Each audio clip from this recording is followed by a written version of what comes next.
많은 사람들이 한 구절을 너무 익숙하게 알고 있다고 착각하며 살아갑니다. 익숙하다는 이유로, 너무 자주 들었다는 이유로 그 말씀이 실제로 무엇을 요구하고 있는지, 어떤 삶의 전환을 요청하고 있는지는 깊이 생각하지 않습니다. 너희는 먼저 그의 나라와 그의 의를 구하라.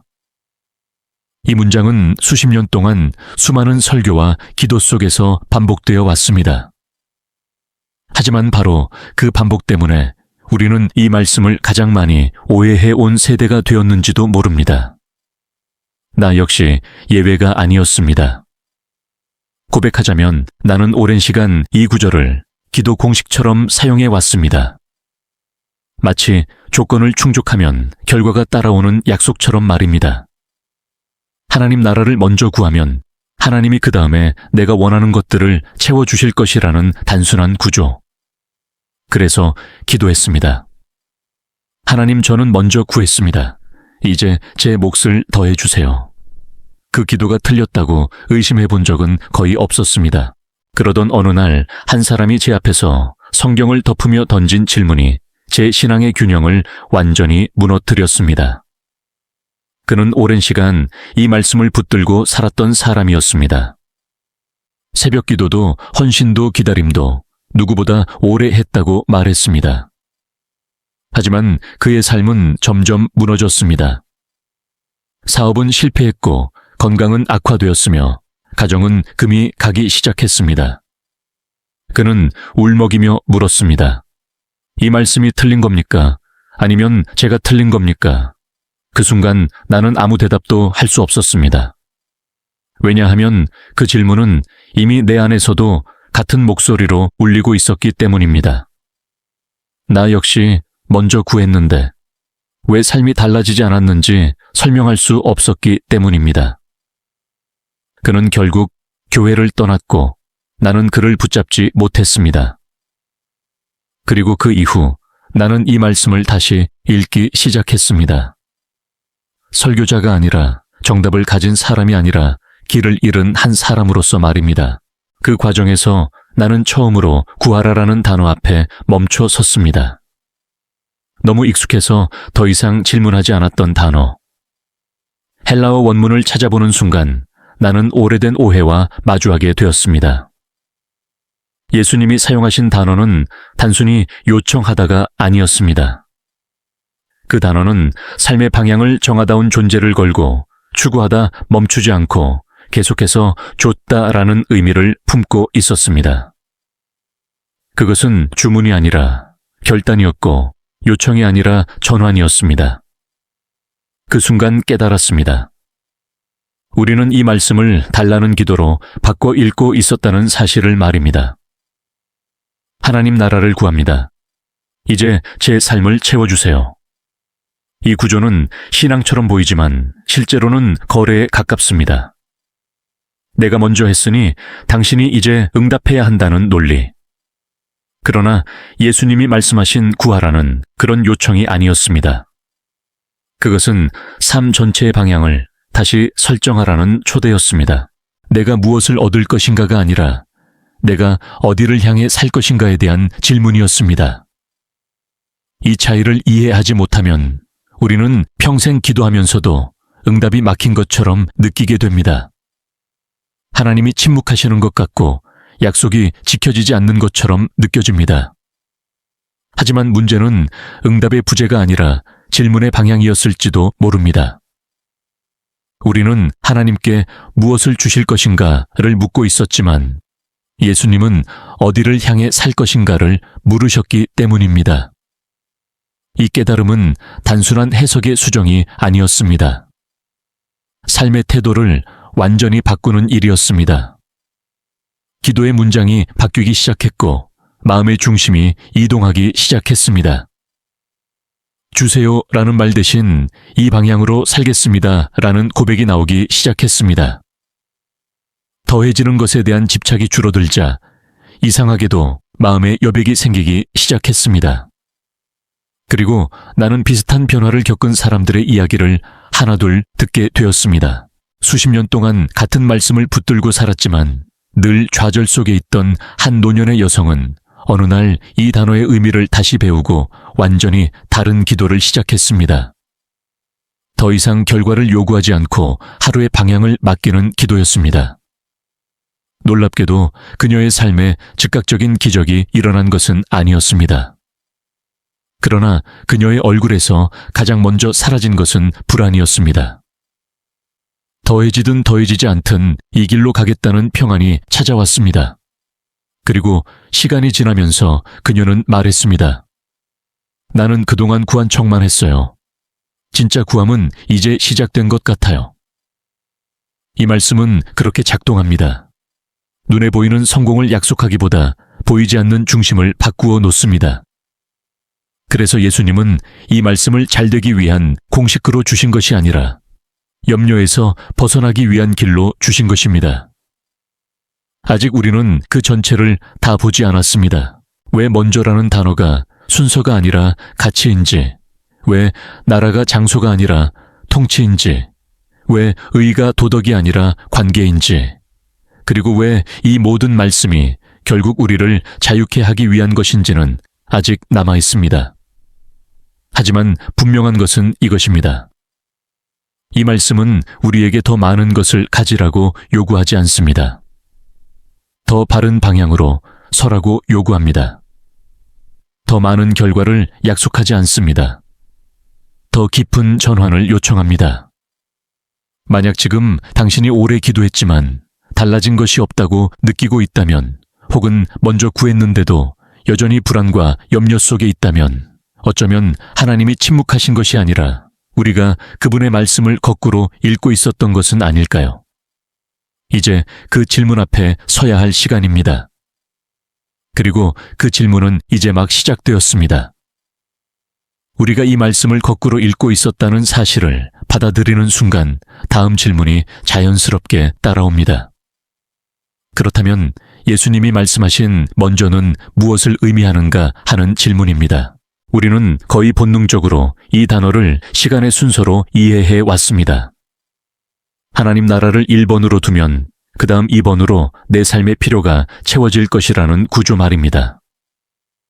그래서 신앙은 쉽게 계산이 됩니다. 먼저 기도하고, 먼저 헌신하고, 먼저 봉사하면 그 다음에 보상이 온다는 생각입니다. 이 구조는 이해하기 쉽고 실행하기도 명확해 보입니다. 하지만 바로 그 명확함이 우리를 또 다른 오해로 이끌었습니다. 예수님이 사용하신 먼저라는 단어는 단순한 시간의 배열을 말하지 않습니다. 그것은 우선순위 가치의 중심 삶에서 무엇이 가장 중요한가에 대한 선언에 가깝습니다. 우리는 늘 이걸 먼저 하면 저게 따라오겠지라는 기대 속에서 살았습니다. 그러나 예수님은 이것이 너의 삶에서 가장 소중한 것이 되어야 한다고 말씀하신 것입니다. 이 차이는 겉보기에는 미묘해 보이지만 실제 삶에서는 전혀 다른 결과를 만들어냅니다. 순서로 이해하면 신앙은 거래가 됩니다. 내가 무엇을 하면 하나님이 무엇을 주셔야 한다는 조건이 생깁니다. 그래서 응답이 지연되거나 내가 기대한 형태로 오지 않으면 실망이 쌓입니다. 왜 안 주시지? 라는 질문이 마음속에 자리 잡습니다. 하지만 가치를 중심으로 이해하면 신앙은 관계가 됩니다. 하나님 나라가 내 삶에서 가장 중요하기 때문에 추구하는 것이지 무엇을 얻기 위해서가 아닙니다. 이때부터 질문은 바뀝니다. 왜 아직 안 주시지가 아니라 지금 이 순간 나는 무엇을 가장 소중히 여기며 살고 있는가가 됩니다. 이 차이를 이해하지 못하면 우리는 쉽게 지칩니다. 열심히 했는데 결과가 없다고 느끼기 때문입니다. 하지만 예수님은 애초에 결과를 약속의 중심에 두지 않으셨습니다. 그분은 마음의 중심이 어디에 있는지를 보셨습니다. 그래서 많은 사람들이 먼저 했는데도 안 되더라 고 말할 때 사실 그 말 속에는 이런 고백이 숨어 있습니다. 나는 하나님 나라를 수단으로 삼았지 목적 자체로 삼지는 않았다. 이 사실을 깨닫는 순간 우리의 기도는 다시 흔들리기 시작합니다.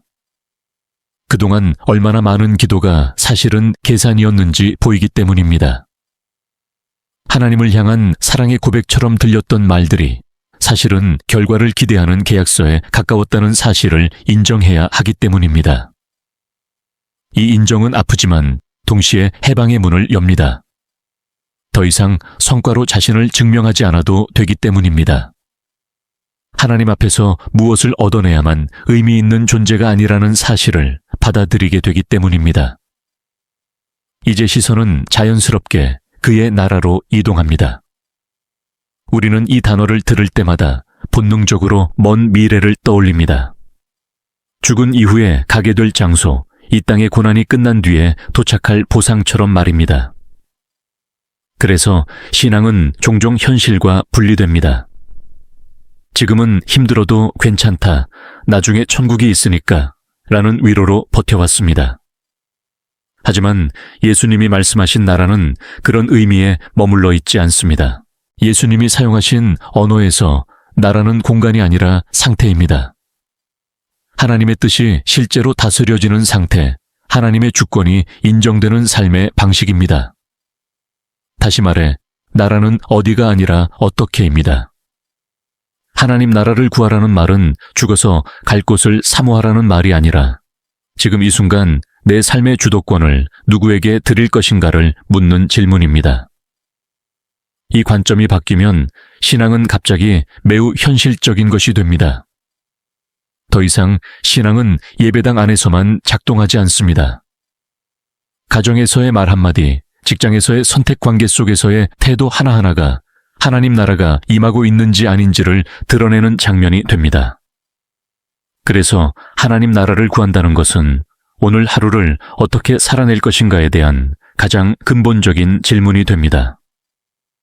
이때 우리는 중요한 선택 앞에 서게 됩니다. 하나님이 왕이 되시려면 나는 왕좌에서 내려와야 하기 때문입니다. 이 선택은 생각보다 쉽지 않습니다. 우리는 늘 내 방식, 내 계획, 내 기준으로 삶을 운영해 왔기 때문입니다.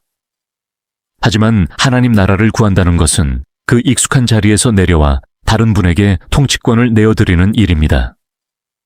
그리고 바로 이 지점에서 많은 갈등이 시작됩니다. 사람들은 종종 이렇게 말합니다. 하나님 뜻대로 살면 손해보는 것 아닙니까?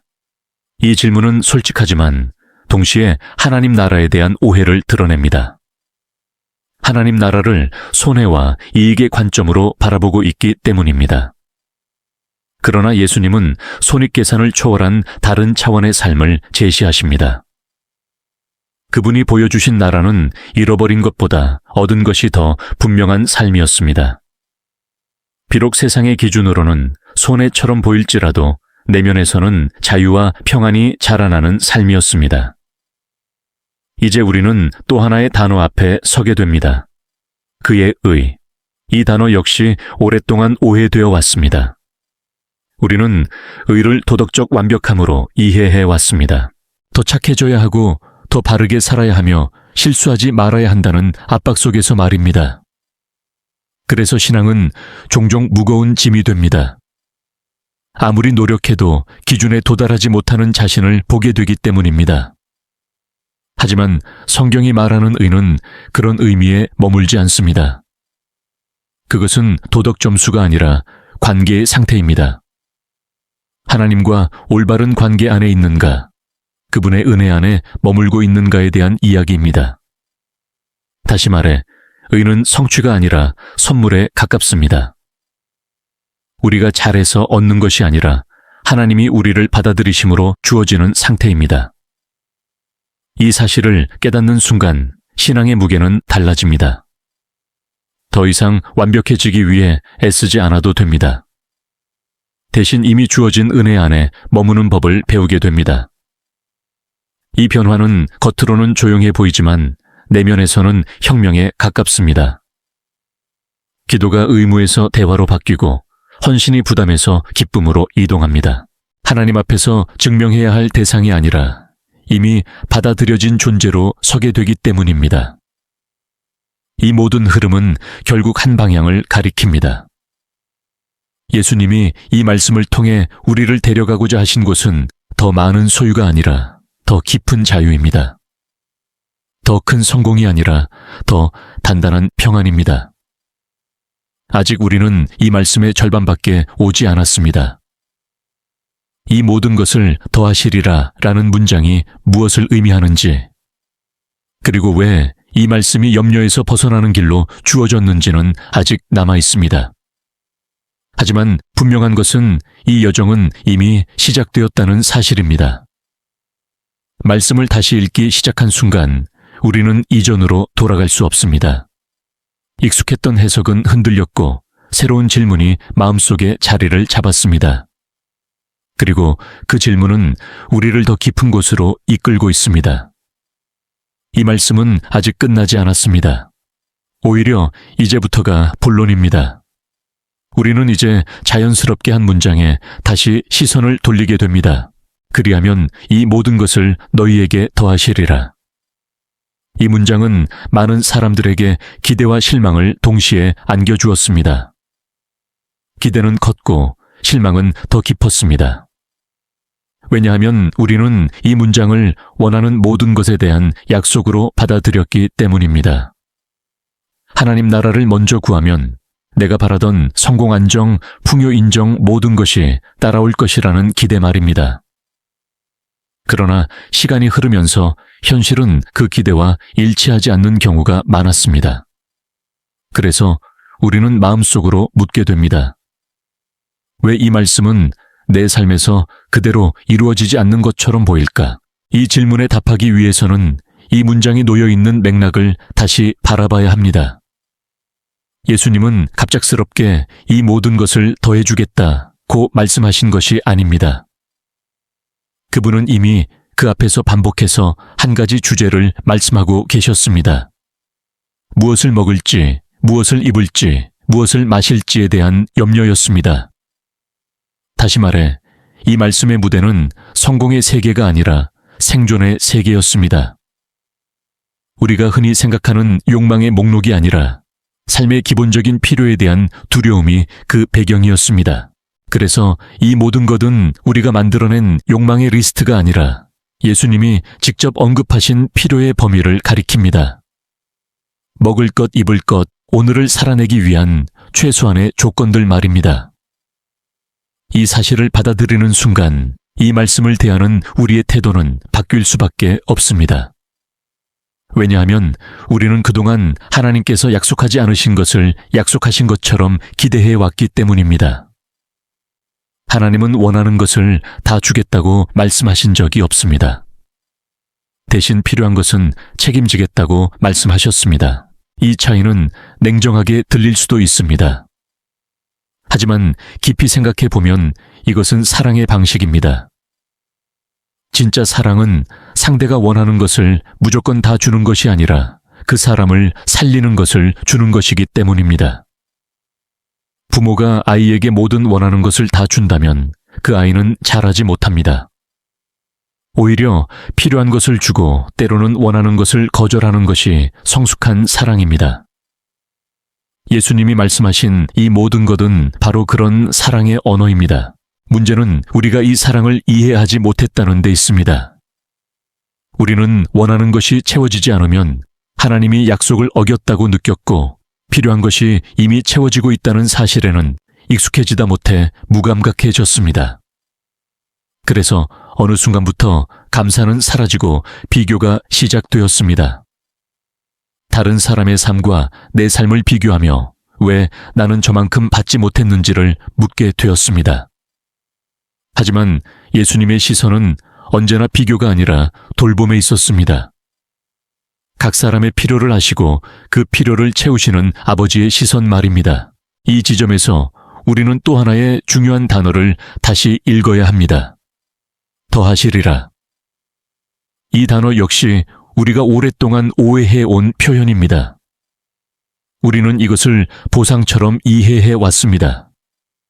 먼저 구했으니 그 대가로 더해 주신다는 구조 말입니다. 하지만 원문의 뉘앙스는 그런 거래적 보상과는 거리가 있습니다. 이 단어는 어떤 것을 목표로 삼아 얻어내는 결과라기보다 다른 것을 진짜로 추구할 때 자연스럽게 따라오는 부수적인 결과에 가깝습니다. 다시 말해, 더해짐은 목적이 아니라 부산물입니다. 하나님 나라와 하나님의 의를 진짜 목표로 삼을 때 삶에 필요한 것들이 부수적으로 따라온다는 구조입니다. 그런데 우리는 이 구조를 거꾸로 뒤집어 왔습니다. 더해지는 것을 목표로 삼고 하나님 나라를 수단으로 사용해 왔습니다. 그래서 아무리 열심히 구해도 만족이 없었던 것입니다. 목표가 잘못 설정되었기 때문입니다. 이 원리는 우리의 일상에서도 쉽게 확인할 수 있습니다. 건강을 진짜 목표로 삼아 생활 습관을 바꾸면 체중 감량이나 체력 향상은 자연스럽게 따라옵니다. 하지만 체중 감량만을 목표로 삼으면 과정은 고통스러워지고 지속되지 않습니다. 신앙도 마찬가지입니다. 하나님 나라 자체를 목표로 삼지 않으면 더해지는 것은 언제나 불만족스럽게 느껴집니다. 반대로 하나님 나라가 삶의 중심이 될 때 우리는 더해짐에 집착하지 않아도 되는 자유를 얻게 됩니다. 이 자유가 바로 예수님이 이 말씀을 통해 주고자 하신 핵심입니다. 예수님은 우리를 더 많이 가지게 하시려는 것이 아니라 더 이상 염려에 묶여 살지 않게 하시려는 것입니다. 그래서 이 말씀의 마지막 목적지는 풍요가 아니라 평안입니다.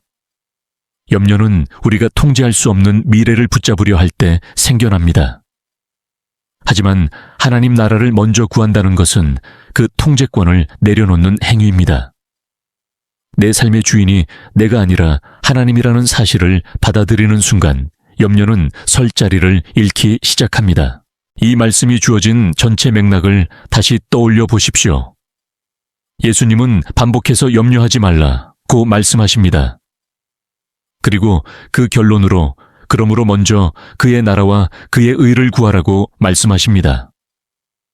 다시 말해 이 구절은 더 받는 방법이 아니라 덜 걱정하는 길입니다. 우리는 이 말씀을 통해 무엇을 얻을 수 있을지를 묻지만 예수님은 무엇을 내려놓을 수 있을지를 보여주십니다. 바로 염려입니다. 염려를 내려놓지 않은 채 하나님 나라를 구하려고 하면 우리는 언제나 불안합니다. 아직 더해지지 않았기 때문입니다. 아직 결과가 보이지 않기 때문입니다. 하지만 염려를 내려놓고 하나님 나라를 구하면 상황이 크게 변하지 않아도 마음은 달라지기 시작합니다. 오늘 필요한 것이 채워질 것이라는 신뢰가 생기기 때문입니다. 이 신뢰는 상황을 즉각 바꾸지 않을 수 있습니다. 하지만 삶을 바라보는 눈을 바꿉니다. 많은 사람들이 오랫동안 이 순서를 거꾸로 살아왔습니다. 더해지면 염려가 사라질 것이라고 믿었습니다. 하지만 예수님은 반대로 말씀하십니다. 염려를 내려놓으면 더해지고 있는 것이 보이기 시작한다고 말입니다. 이미 채워지고 있음에도 불구하고 염려 때문에 보지 못했던 것들이 눈에 들어오기 시작합니다.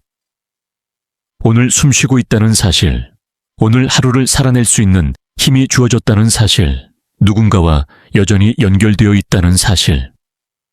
이것들은 모두 이 모든 것에 포함되어 있습니다. 이 말씀을 진짜로 이해하기 시작하면 우리는 더 이상 조급하지 않게 됩니다. 언제 더해질지를 계산하지 않게 됩니다. 대신 오늘 주어진 것에 머무는 법을 배웁니다. 그리고 그 머문 속에서 삶은 놀랍게도 조금씩 단단해집니다. 여전히 부족할 수 있고 여전히 불안정할 수 있지만 그 안에 흔들리지 않는 중심이 생깁니다. 하나님이 아신다는 믿음, 하나님이 책임지신다는 신뢰 말입니다. 아직 이 여정은 끝나지 않았습니다. 우리는 이제 이 말씀 전체가 하나의 메시지로 어떻게 연결되는지를 거의 다 보았습니다. 하지만 마지막으로 남은 것은 이 모든 깨달음이 하나의 방향으로 수렴된다는 사실입니다. 그것은 바로 자유입니다. 염려에서 자유 비교에서 자유 성과에 대한 강박에서 자유. 예수님은 이 말씀을 통해 우리를 그 자유로 초대하십니다. 이제 남은 것은 한 가지입니다. 이 말씀을 다시 읽을 것인가 아니면 이전처럼 익숙한 공식으로 되돌릴 것인가. 선택은 여전히 우리 앞에 있습니다. 하지만 한번 이 의미를 맛본 사람은 다시 예전의 방식으로 돌아가기 어렵습니다. 왜냐하면 이 말씀은 우리에게 더 많은 것을 약속하지 않았지만 더 깊은 평안을 열어주었기 때문입니다.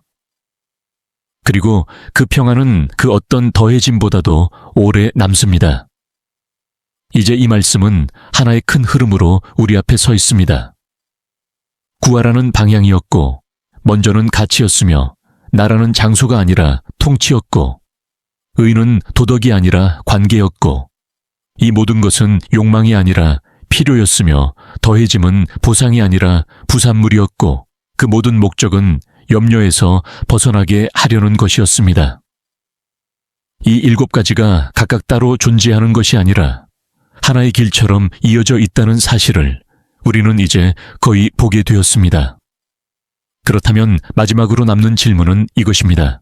이 말씀이 오늘 우리의 삶 안에서 실제로 무엇을 요구하는가입니다.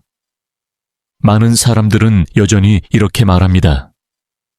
말씀은 이해하겠는데 현실은 너무 다르지 않습니까? 이 질문은 매우 현실적입니다. 왜냐하면 우리는 여전히 불안정한 경제 속에 살고 있고 관계는 복잡하며 미래는 예측하기 어렵기 때문입니다. 말씀을 안다고 해서 갑자기 모든 문제가 사라지는 것은 아닙니다. 예수님도 그 사실을 모르지 않으셨습니다.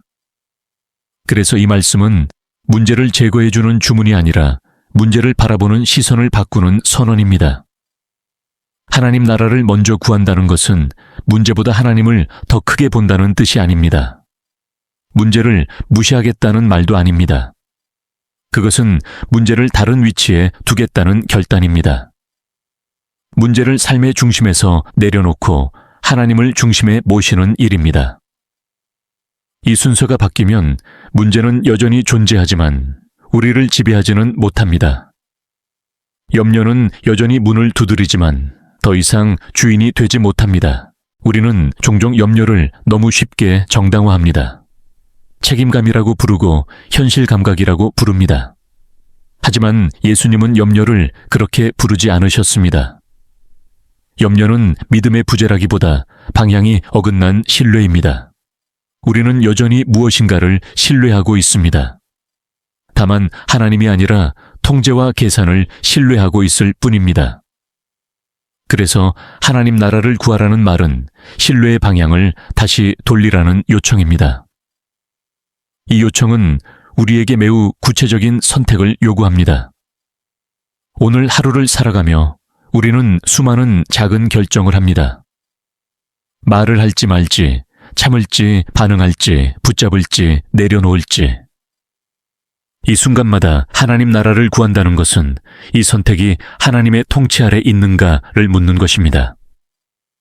이것은 거창한 종교적 행위가 아니라 매우 일상적인 질문입니다. 그리고 바로 그 일상에서 하나님 나라는 조용히 확장됩니다.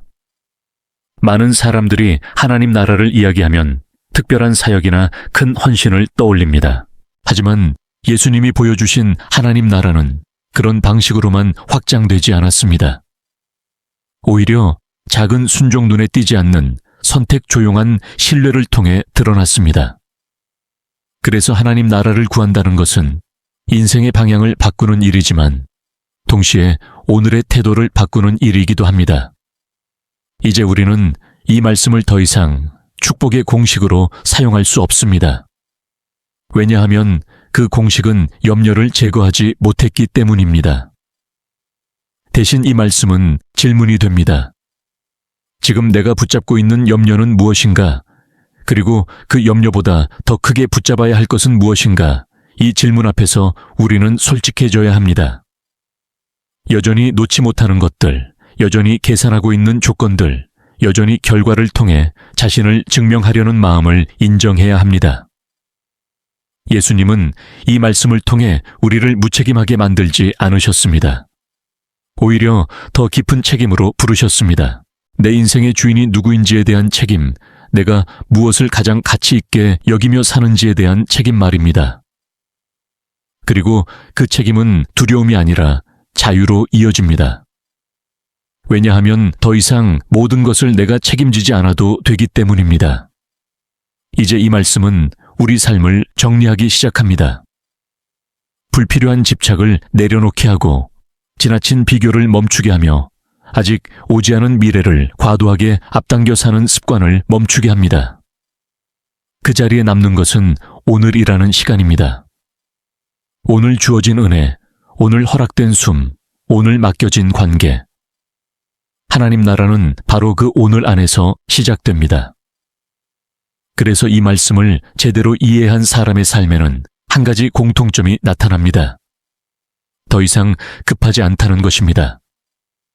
조급함은 여전히 유혹하지만 그것에 휘둘리지 않습니다. 왜냐하면 이미 삶의 방향이 정해졌기 때문입니다. 방향이 분명한 사람은 속도에 덜 집착합니다. 언제 도착할지를 몰라도 어디로 가고 있는지는 알기 때문입니다. 이 지점에서 우리는 다시 처음의 장면을 떠올릴 수 있습니다. 오랜 시간 기도했지만 아무것도 더해지지 않았다고 느꼈던 그 사람. 그는 말씀을 오해한 채 결과를 기다리며 지쳐갔습니다. 하지만 어느 순간 이 말씀을 다시 읽고 방향을 바꾸었습니다. 그 변화는 외적인 성공보다 먼저 내적인 평안으로 나타났습니다. 그리고 바로 그 평안이 그의 삶을 다시 세우기 시작했습니다. 이것이 예수님이 원하신 변화입니다. 상황의 즉각적인 반전이 아니라 존재의 재정렬입니다. 우리가 하나님 나라를 먼저 구할 때 삶은 갑자기 쉬워지지 않을 수 있습니다. 하지만 덜 흔들리게 됩니다. 덜 무너지게 됩니다. 왜냐하면 중심이 옮겨졌기 때문입니다. 더 이상 결과가 중심이 아니라 관계가 중심이 되기 때문입니다. 이제 이 말씀은 우리 각자에게 이렇게 묻고 있습니다. 너는 무엇을 가장 먼저 구하며 살고 있는가? 이 질문은 정답을 요구하지 않습니다. 고백을 요구합니다. 그리고 그 고백은 말이 아니라 삶으로 드러납니다. 우리가 무엇을 위해 염려하는지, 무엇을 잃을까 두려워하는지, 무엇이 흔들릴 때 가장 불안해지는지를 보면 우리가 무엇을 가장 먼저 구하고 있는지는 분명해집니다. 이 질문 앞에서 정직해지는 순간 우리는 변화의 문 앞에 서게 됩니다. 그 문은 완벽한 신앙으로 들어가는 문이 아닙니다. 염려 없는 삶으로 들어가는 문도 아닙니다. 하지만 방향이 분명한 삶으로 들어가는 문입니다. 그리고 그 방향은 예수님이 이미 분명히 가르쳐 주셨습니다. 그의 나라와 그의 의입니다. 이제 이 여정은 거의 끝을 향해 가고 있습니다. 다음으로 우리는 이 모든 깨달음을 하나로 묶어 어떻게 삶의 기도로 살아낼 수 있는지를 보게 될 것입니다. 단순히 이해하는 것을 넘어 어떻게 매일의 고백으로 이 말씀을 살아낼 수 있는지 말입니다. 이 말씀은 머물러 읽는 말씀이 아니라 걸어가며 살아내는 말씀입니다. 그리고 그 걸음은 아직 끝나지 않았습니다. 이제 우리는 이 말씀을 거의 다 지나왔습니다. 이해의 단계는 끝나가고 삶으로 옮겨야 할 지점 앞에 서 있습니다. 그래서 마지막으로 남는 질문은 이것입니다. 이 말씀을 어떻게 살아낼 것인가입니다. 단지 그런 의미였구나 에서 멈춘다면 이 말씀은 또 하나의 좋은 해석으로만 남게 됩니다. 그러나 예수님이 의도하신 것은 해석이 아니라 삶의 전환이었습니다. 많은 사람들은 말씀을 삶에 적용한다고 할 때 새로운 규칙이나 더 많은 결심을 떠올립니다. 더 열심히 기도해야 할 것 같고, 더 신앙적으로 보여야 할 것 같고, 더 바른 선택만 해야 할 것 같은 압박을 느낍니다. 하지만 아이러니하게도 그렇게 시작한 적용은 오래 가지 못합니다. 왜냐하면 또다시 잘 해내야 한다는 부담이 중심으로 돌아오기 때문입니다. 그러나 이 말씀의 핵심은 부담이 아니라 중심 이동입니다. 하나님 나라를 먼저 구하며 산다는 것은 매일 아침 이렇게 고백하는 것에서 시작됩니다. 오늘 하루의 주인은 내가 아닙니다. 이 고백은 거창하지 않지만 가장 근본적인 변화입니다. 우리는 대부분의 염려를 이 자리에서 만들어냅니다. 내가 오늘을 책임져야 하고, 내가 결과를 만들어야 하며, 내가 실패를 감당해야 한다고 믿는 순간 마음은 자연스럽게 무거워집니다. 그러나 주인이 내가 아니라는 고백은 책임을 회피하는 말이 아니라 책임의 방향을 바꾸는 말입니다. 그래서 이 말씀을 살아내는 첫 번째 실천은 기도의 문장을 바꾸는 것입니다. 주세요, 에서 맡깁니다,로 이루어 주세요, 에서 다스려 주세요로. 기도가 요구가 아니라 신뢰의 표현이 될 때 마음은 서서히 달라지기 시작합니다. 상황이 바뀌지 않아도 기도의 무게가 가벼워집니다. 왜냐하면 기도는 더 이상 결과를 끌어오는 도구가 아니라 방향을 확인하는 시간이 되기 때문입니다.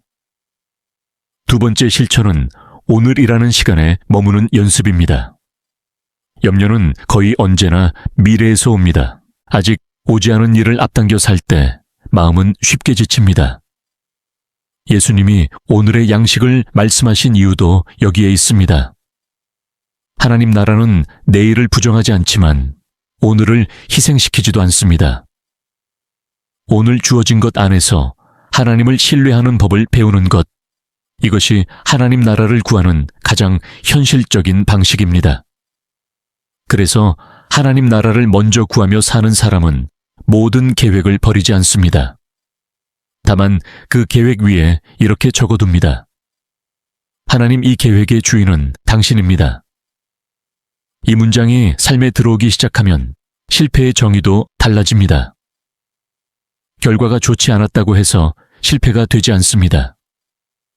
하나님의 통치 안에 있었는지가 더 중요한 기준이 됩니다.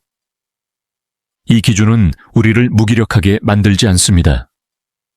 오히려 다시 일어설 수 있는 힘을 줍니다. 세 번째 실천은 비교를 멈추는 용기입니다. 비교는 염려의 가장 빠른 연료입니다. 다른 사람의 더해짐을 보며 내 삶이 부족하다고 느끼는 순간 우리는 하나님이 아닌 타인의 삶을 기준으로 살기 시작합니다. 그러나 하나님 나라에는 비교가 없습니다. 하나님은 집단을 관리하듯 사람을 대하지 않으시기 때문입니다. 각자의 필요를 아시고 각자의 속도로 이끄십니다. 이 사실을 진짜로 믿기 시작하면 타인의 속도에 흔들리지 않게 됩니다. 그리고 마지막으로 이 말씀을 살아내는 가장 중요한 실천은 완벽해지려는 욕망을 내려놓는 것입니다. 하나님 나라를 구한다는 것은 실수하지 않는 사람이 되겠다는 선언이 아닙니다. 넘어질 때마다 다시 하나님 쪽으로 방향을 돌리겠다는 고백입니다. 그래서 이 길은 실패가 없는 길이 아니라 되돌아올 수 있는 길입니다. 그 점에서 이 말씀은 매우 자비롭습니다. 이제 우리는 분명히 말할 수 있습니다. 이 말씀은 우리에게 더 많은 것을 약속하지 않았습니다. 하지만 더 이상 염려에 끌려 살지 않아도 되는 자유를 주었습니다. 더 이상 결과로 자신을 증명하지 않아도 되는 평안을 열어주었습니다. 먼저 그의 나라와 그의 의를 구하라는 말씀은 성공을 위한 비밀이 아닙니다. 불안을 벗어나는 길이며 삶의 중심을 회복하는 선언이며 하나님과 다시 같은 방향으로 걷기 위한 초대입니다. 만약 지금 당신이 여전히 불안하다면 그것은 당신의 믿음이 약해서가 아닐 수 있습니다. 어쩌면 당신은 너무 오래 혼자 주인이 되어 살았는지도 모릅니다. 이 말씀은 그 무거운 자리를 내려놓으라고 말합니다. 그리고 이렇게 속삭입니다. 이제 내가 맡겠다. 이 초대 앞에서 우리는 완벽한 대답을 할 필요가 없습니다. 다만 한 걸음이면 충분합니다. 오늘 하루 이 고백 하나면 충분합니다. 하나님, 오늘은 당신의 나라를 먼저 구하며 살겠습니다. 그 고백이 쌓일수록 우리는 깨닫게 될 것입니다. 이미 많은 것이 더해지고 있었다는 사실을, 그리고 그 사실을 알아차리는 순간 이 말씀은 더 이상 질문이 아니라 삶의 언어가 됩니다.